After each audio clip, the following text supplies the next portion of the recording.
네, 회의를 속기합니다. 내 발언은 맨 마지막에 할 테니까. 예. 그럼 먼저 박찬대 원내대표의 발언이 있겠습니다. 헌법 부정하는 역사 왜곡 교과서 묵과할 수 없습니다. 위안부를 축소하고 독재를 장기 집권으로 미화하고 친일파를 옹호하는 괴이한 역사 교과서가 은근슬쩍 검정을 통과했습니다. 누가 봐도 분명한 역사 쿠데타 시도입니다. 친일 매국 뉴라이트가 이 정권의 기본 역사관이고 국정의 핵심 철학입니까?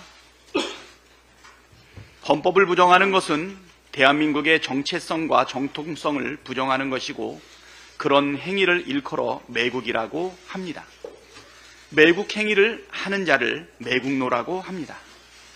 이 정부의 매국노가 얼마나 판을 치고 있길래 친일 굴종 외교로 일관하고 중요한 것은 일본의 마음이라고 주장하며 아예 일본 정부가 역사 왜곡 교과서를 펴내는 것까지 따라하고 있는 것입니까? 이러다 교과서에 독도는 일본 땅, 동해는 일본 해라고 표기할까 두렵습니다. 미래 세대들을 왜곡된 역사 인식으로 쇠뇌시켜 식민 지배를 합법화하고 대한민국의 정통성과 정체성을 말살하려는 의도가 아닌 이상 이런 역사 왜곡 교과서가 검정을 통과할 수 없습니다. 정부는 즉시 검정을 취소하고 책임자를 문책하십시오. 헌법을 수호할 책무를 지닌 윤석열 대통령도 이번 사태에 대해 직접 국민께 해명하길 바랍니다. 독도 지우기, 원인 제공은 누가 하고 있습니까? 일본 방위상이 우리 정부에 독도 방어 훈련을 일절하지 말라고 주문한 사실이 밝혀졌습니다. 지난해 광복절을 앞두고 독도 인근 해상에 일본 군함이 나타나 우리 군의 함정과 항공기가 출동했던 사실도 뒤늦게 드러났습니다. 이뿐만이 아닙니다. 일본 해상보안청 순시선이 독도 인근 해상에 수시로 출몰하고 있습니다. 지난 2022년과 2023년에 80차례 이상, 올해 들어서만 60차례 가까이 출몰했다고 합니다. 우리 정부의 대일 저자세 굴종 외교가 아니었다면 일본이 저렇게 노골적으로 나올 수 있겠습니까? 독도방어 훈련도 비공개로 하고 규모도 대폭 줄였습니다. 그래놓고 대통령실은 있지도 않은 독도 지우기를 왜 야당이 의심하는 것인지 저희를 묻고 싶다고 적반하장격으로 나오고 있습니다. 독도 지우기 논란이 나오는 이유는 정부의 저자세 때문이라는 사실을 대통령실만 모르고 있습니다. 영토를 수호하는 것은 대통령의 헌법상 책무입니다. 독도를 일본에 넘길 작정이 아니라면 단호하게 대처하길 바랍니다. 윤석열 정권의 정치 보복 수사가 도를 넘었습니다. 제1야당 대표에 대한 무리한 수사와 기소를 넘어서 급기야 전직 대통령까지 직접 겨냥하고 있습니다. 참으로 치졸한 정치 보복입니다. 의정갈등이 의정대란으로 비화되고 수많은 환자들이 응급실을 찾지 못해 뺑뺑이를 치고 있는 마당에 국민의 생명과 안전을 지킬 생각보다 정치 보복이 국정의 우선순위를 차지하고 있는 것인지 묻지 않을 수 없습니다. 민생과 국민의 생명은 관심이 없고 오직 정치 보복에만 혈안이 된 괴이하고 악랄한 정권의 행태를 강력하게 규탄합니다. 많이는 법 앞에 평등하다면서 유독 김건희 여사만 예외입니다. 김건희 앞에서는 휴대폰까지 반납하면서 황제 출장 조사를 한 검찰이 야당 인사들과 전직 대통령에 대해서는 법 앞에 평등을 주장합니다. 사람에 따라 법 적용이 수시로 바뀌는 것은 검찰 수사가 얼마나 불공정하고 편파적이며 편의적인지를 보여줍니다. 검찰의 전직 대통령을 향한 정치 보복은 전형적인 망신주기이자 국정 실패에 대한 국민의 여론과 관심을 돌리려는 눈속임 공작 수사입니다. 그렇다고 해서 김건희 여사의 주가 조작 의혹, 명품백 수수, 양평고속도로 특혜 의혹, 해병대원 수사 외압 의혹까지 수많은 범죄 의혹들이 사라지지는 않습니다. 또 그렇다고 의정 갈등으로 정권에 대한 국민적 비난 여론이 높아지는 것을 무마시킬 수도 없습니다. 우리 국민을 바보 취급하는 검찰과 정권은 반드시 국민으로부터 심판받게 될 것이라는 점을 분명하게 밝힙니다. 이상입니다. 다음으로 김민석 최고위원의 발언이 있겠습니다. 의료대란의 와중에 윤석열 정권의 정치적 우울증이 염려됩니다. 현실 부정은 전형적인 초기 증상입니다. 응급실 가봐라, 잘 돌아간다. 권력이 이런 현실 부정과 회피에 빠지면 생사람을 잡게 됩니다. 뉴라이트만 꽂으면서 뉴라이트를 모른다는 것도 근본은 현실 부정입니다. 현 대통령 부인은 황제 조사에 무혐의를 하면서 전 대통령 전 사위 조사를 법 앞에 평등이라 하는 것은 현실 부정을 넘어 판타지 중독 수준입니다. 경로, 즉 분노 조절 실패도 잘 알려진 초기 행태입니다. 여당 연찬회와 국회 개원식 불참 또한 또 하나의 전형인 고립 행태의 시작으로 보입니다.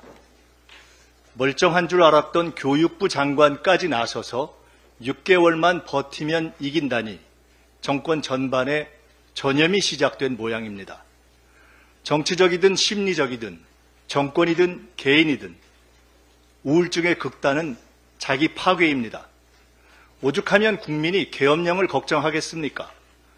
주술적 비상식이 루틴인 정권 아닙니까? 비상식적 사고와 현실 부정, 경로, 고립으로 나타나는 윤석열 정권의 정치적 이상 심리 상태에 대한 국민의 관찰과 진단, 극단 상황 예방이 필요한 상황입니다. 의료 대란의 본질은 정권 대란입니다. 민주당과 이재명 대표가 국민의 편에서 대란을 막겠습니다. 국민 여러분 도와주십시오.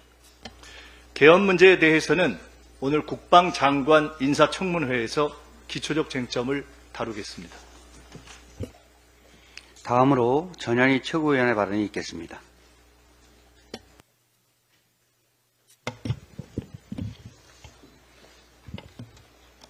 일수차천이라는 한자 용어가 있습니다. 손바닥으로 하늘을 가릴 수 없다라는 뜻입니다. 윤석열 정권은 임기 내내 사정기간을 앞세워서 야당과 지난 정부 인사들을 탄압하고 정치적 수사를 일삼았습니다. 결국 정치 보복의 칼끝이 향한 곳이 전임 대통령입니까?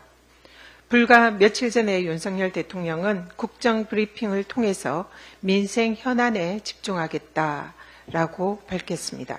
그런데 그 말이 끝나기가 무섭게 검찰을 앞세운 전 정권 겨냥 정치 보복 수사에 열을 올리고 있습니다.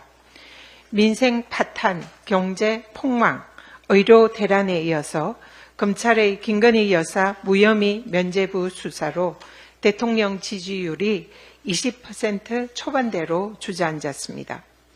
결국 국민의 분노를 돌리고 정부의 무능을 덮기 위한 국면 전환용 전략이 야당 전임 대통령 보복 수사 아닙니까?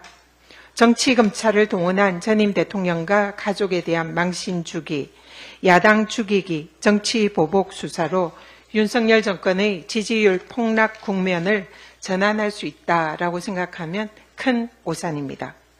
오히려 국민들의 윤석열 정부와의 헤어질 결심만 확고히 굳히게 해줄 뿐이라는 것을 명심하기 바랍니다. 지난주 금요일에 서울 강동구 소재 보훈병원 응급실을 찾았던 한 국가유공자가 치료를 거부당한 후에 이른바 응급실 뺑뺑이를 돌다가 사망했습니다. 이 환자는 초기에 혼자서 운전을 해서 내원을 할 정도로 초기 상태가 양호했다라고 합니다. 그런데 위장출혈을 치료할 소화기 내과 의사가 없어서 중앙보훈병원에서 내시경 지혈술을 받지 못하고 응급실 뺑뺑이로 다른 병원으로 전전하였습니다. 결국 뒤늦게 다음날 자정에야 다른 병원에서 수술을 받았는데 결국 사망하고 말았습니다. 적시에 간단한 수술만 했더라면 살 수 있었던 분입니다. 국가보훈부 산하 중앙보훈병원은 환자의 80% 이상이 보훈 대상자입니다.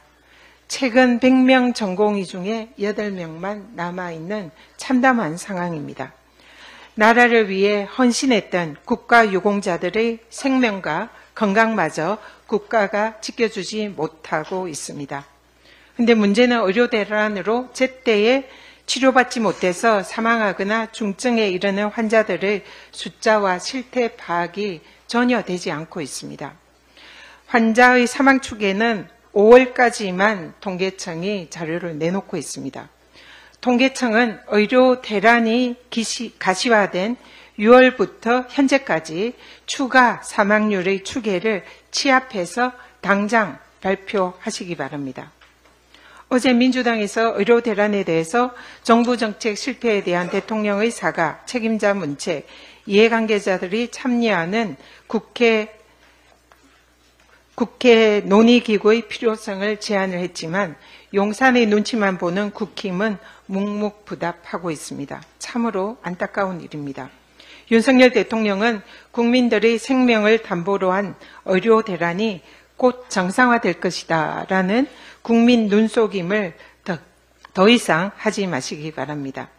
시간이 없습니다. 그 사이에 또 우리의 가족들은 응급실을 전전하며 죽어가고 있습니다. 정부는 자화자찬식 해법이 아니라 죽어가는 우리 국민들을 살릴 수 있는 실효성 있는 의료대란 해법 당장 제시하기 바랍니다. 다음으로 한준호 최고위원의 발언이 있겠습니다. 어제 양당 대표 간의 회담이 있었습니다. 첫 공식 회담인 만큼 화기애애하게 시작하길 바랐습니다만 한동훈 대표의 모두 발언으로 분위기가 애매해진 것은 아쉬운 대목입니다. 한 대표는 민주당의 검사 탄핵을 걸고 넘어지면서 판결 불복 빌드업이란 허무맹랑한 소리를 했습니다. 검사 출신, 법무부 장관 출신, 흔히 법자랄 대표의 말장난에 지나지 않습니다. 한 대표가 말한 판결 불복을 검색창에 한번 쳐보시기 바랍니다.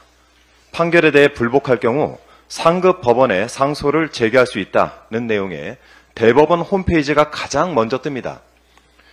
빌드업 같은 이런 소리를 하지 않더라도 상소할 권리를 제대로 보장받는 것이 민주주의고 법치주의입니다. 그 말에 저희가 매우 의심스럽습니다. 마치 유죄를 확신하고 계시는 듯하니 더욱 그렇습니다. 상소권을 행사하지 말라 이런 주제넘는 훈수는 그만두시고 최혜병 특검법 등 산적한 현안 해결을 위한 민주당의 노력에 여당 대표로 적극 협조하시길 바랍니다. 저는 솔직히 뉴라이트를 잘 모릅니다. 이거는 제가 하는 말이 아니고요. 윤석열 대통령이 지난 29일 국정브리핑에서 이렇게 말을 했습니다. 뉴라이트에 대한 국민적 비판이 거세지다 보니 일단 모른다라고 잡아떼기로 전략을 짠 것 같습니다.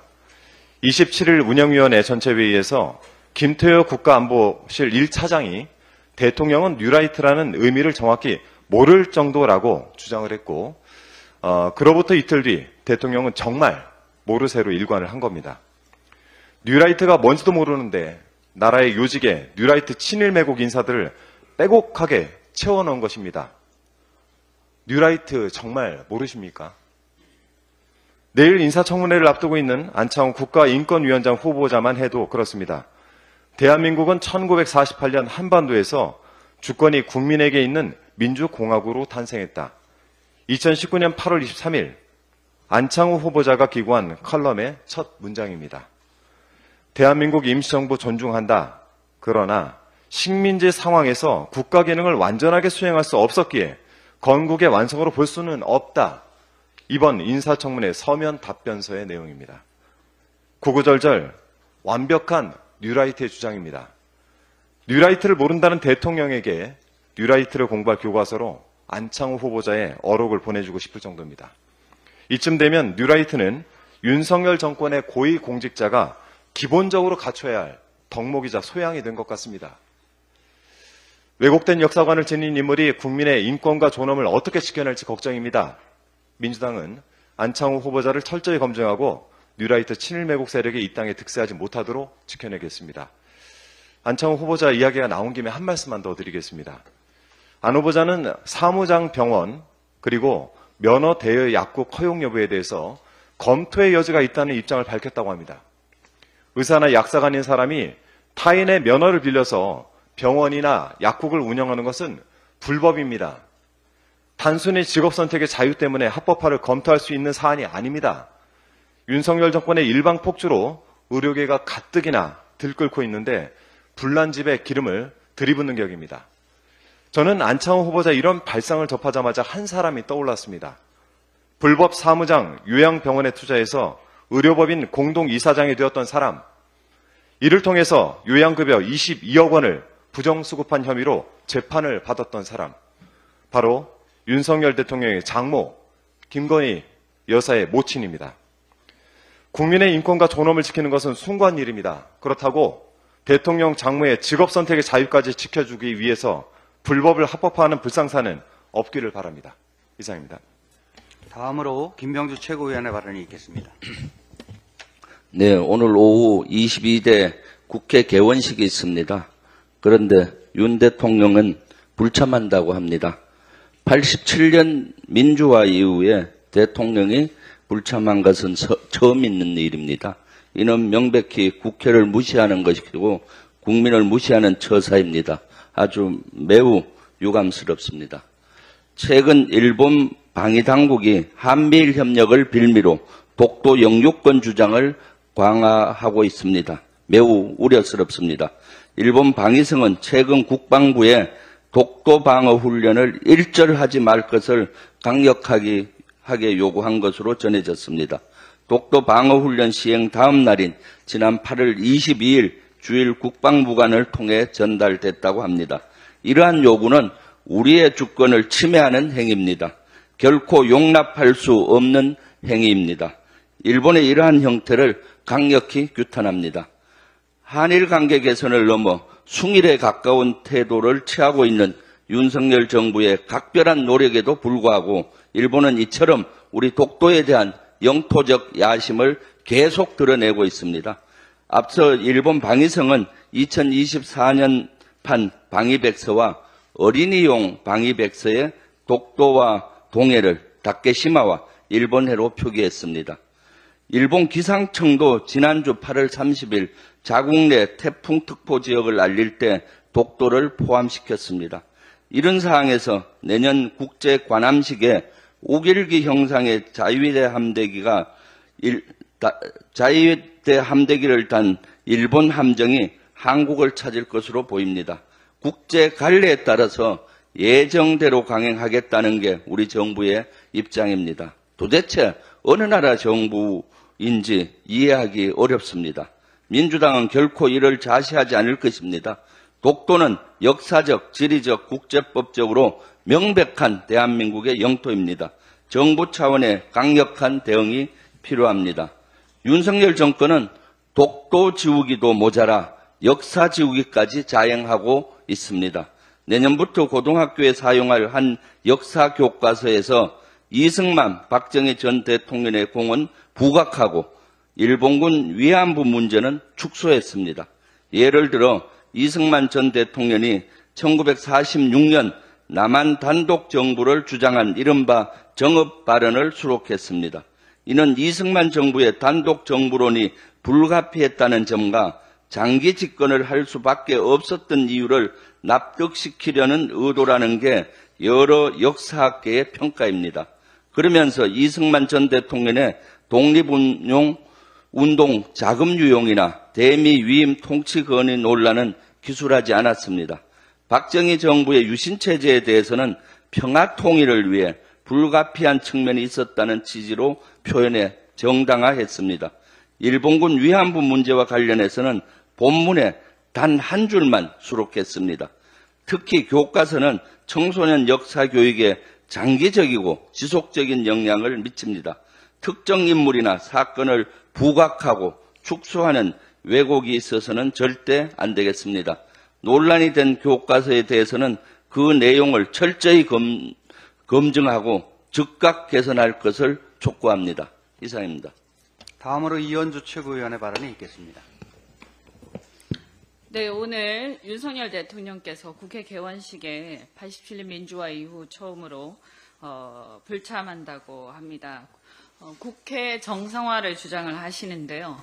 정상화해야 할 것은 국회가 아니라 대통령 자신이다. 이렇게 말씀드리겠습니다. 거부권을 밥 먹듯이 행사하면서 사실상 상시적으로 국회 의결 요건을 과반이 아니라 3분의 2로 만들고 있습니다. 이것은 실질적인 헌법 위반 행태이고 위헌적 행태를 계속 반복하고 있다. 이렇게 경고하겠습니다. 윤석열 대통령은 마이너스의 손, 도자기 박물관에 들어간 코끼리라는 얘기들이 국민들 사이에서 얘기가 나오고 있습니다. 아주 놀라운 경지입니다. 손대는 것마다 망가뜨리고 안 하니만 못한 결과를 초래하고 있습니다. 의료개혁은 이제 엄청난 의료 재앙으로 귀결되고 있고 노동개혁한답시고 노사관계 망가뜨리고 사교육개혁한답시고 사교육시장을 더 극성 떨게 만들었고 한일 관계는 우호적 발전을 넘어서 숭일 매국으로 탈원전 보고는 아리백 포기로 연결되고 있습니다. 부동산 정책은 공급 증대 실패로 집값 불안과 가계부채 급증으로 이어져서 내수 부진의 원인이 되고 있습니다. 연금 개혁도 자동 안정화 장치 등을 섣불리 도입한다면서 오히려 수급액이 줄어들 수 있어서 연금 토대를 무너뜨리지 않을까 걱정이 됩니다. 무슨 생각을 하는 건지 대통령이 국정에 대한 기본 이해가 부족하다 보니까 아무거나 덥석 받아서 지르고 오기로 문제 제기하면 오기로 밀어붙이면서 오히려 더 심화시키고 있습니다. 공정과 상식은 김건희 여사를 필두로 불공정과 몰상식의 상징이 되고 있습니다. 대한민국에서 가장 시급히 개혁해야 할 대상은 다름 아닌 윤석열 대통령 자신입니다. 의료 대란과 관련해서 한 말씀만 더 드리겠습니다. 10년 후에 의료 체계를 해결하려고 지금 당장 살 수도 있을 국민들이 억울하게 죽는 일이 속출하고 있습니다. 응급실 뺑뺑이 필수 과목 수술 인력 부족으로 정상적 의료 시스템이었으면 살 수도 있었을 국민들이 죽어나간다고 한다면 이것이 의료 개혁입니까? 아니면 의료 재앙입니까? 이것은 정부 대통령의 소신이 아니라 오기이자 독선이라고 봐야 됩니다. 국민의 생명이 대통령 자존심보다 중요합니다. 어떤 소신도 국민의 생명보다 중요할 수 없습니다. 모든 논쟁을 다 뒤로하고 국민을 우선 살리고 봐야 한다고 생각합니다. 추석을 넘기고 올해 말 내년 초가 지나면 손 쓸 수 없는 지경이 될까 봐 겁이 덜컥 납니다. 10년 후에 의사 증원시키자고 지금 당장 국민들을 죽일 수는 없습니다. 거기다가 대통령은 의료비가 내려갈 것이라고 하는데 과연 그럴 것인지 의심스럽습니다. 당장 응급실 문턱부터 올라가고 있습니다. 의료비는 이대로면 더 올라갈 것이라고 예상이 됩니다. 과연 이게 윤석열 대통령이 바라는 것입니까? 국민이 죽어나가는데도 눈 하나 깜짝하지 않고 내가 어쩌란 말이냐 하는 식의 국정 브리핑을 보면서 국민들은 저 사람이 과연 대한민국 대통령이란 말인가 라는 생각에서 소름이 끼쳤다라는 것을 말씀드립니다. 마지막으로 이재명 네, 어제 여야 대표회담이 아주 오랜만에 있었습니다. 토론이 아니라 회담이었다는 점을 분명하게 말씀을 드리고 공개하지 못하는 또는 공개하기 적절하지 않은 그런 부분에 대해서도 상당히 진전된 대화와 공감이 있었다 이런 말씀을 드립니다. 매우 허심탄회하고 솔직한 대화들이 오갔던 자리였기 때문에 앞으로 여야 관계에서 협력할 것은 협력하고 또 경쟁할 것은 경쟁하는 좋은 계기가 되지 않을까 기대합니다. 특히 민생 부분에 대해서는 너무 세세한 부분이라 구체적으로 발표되지 않은 것도 있지만 상당히 많은 부분들에 대해서 실질적 합의가 됐기 때문에 앞으로 국회에서 입법하거나 또 정책 입안을 하는 데서 상당히 큰 진전이 있을 거라고 생각이 됩니다. 특히 민생 경제 회복을 위한 각종 조치들 또는 자영업자의 부채 문제 또 가계부채 완화를 위한 조치 이런 것들에 대해서는 신속하게 입법적 성과를 내도록 하겠습니다. 오늘은 이걸로 회의를 마치도록 하겠습니다. 수고하셨습니다.